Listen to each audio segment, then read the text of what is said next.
रौनक प्रभु जी, हरे कृष्णा। रौनक गर्ग प्रभु, जोधपुर। प्रभु जी, आज आपका थोड़ा सा सहायता चाहिए, और सहायता इसलिए चाहिए कि मैं इस्कॉन रामपुरा की ज़मीन पे हूँ। बोर्ड दिखाइए प्रभु जी, ये इस्कॉन रामपुरा का बोर्ड है। इस्कॉन रामपुरा की ये ज़मीन है जो 15 साल का हमारा सपना था। 4 साल पहले ये ज़मीन का हो रहा था, तो 4 साल लगे इस ज़मीन को कवर करने में। अभी इस्कॉन रामपुरा के पूरी तरह से नाम कर दिया गया है।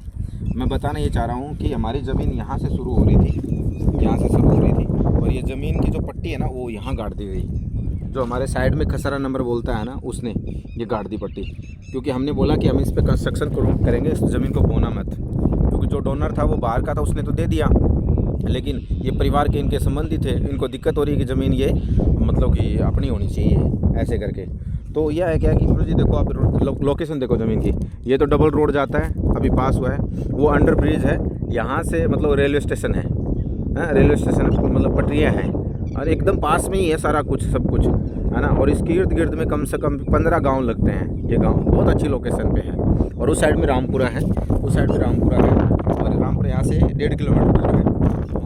ये और देखो, ये ज़मीन जब ये इस साइड में आ रही थी तो इस जाटी के एकदम पास से जा रही थी, मतलब 1 फीट दूर। अभी ना जाटी से कम भी 10-12 फुट दूर हो रखा है, और वहाँ काकड़ तक अपनी ज़मीन है। तो उस काकड़ तक ज़मीन का जो फीट में है, वो फीट 650 फीट है। तो अब 650 फीट में आप देखो, वहाँ 650 तक 8-8 फुट की दूरी उसने क्या कर रखा है, कब्जा कर रखा है। तो हमारा जो मेन मुद्दा है प्रभु जी, ये है कि इस ज़मीन को जैसे तैसे करके भी बचाएं।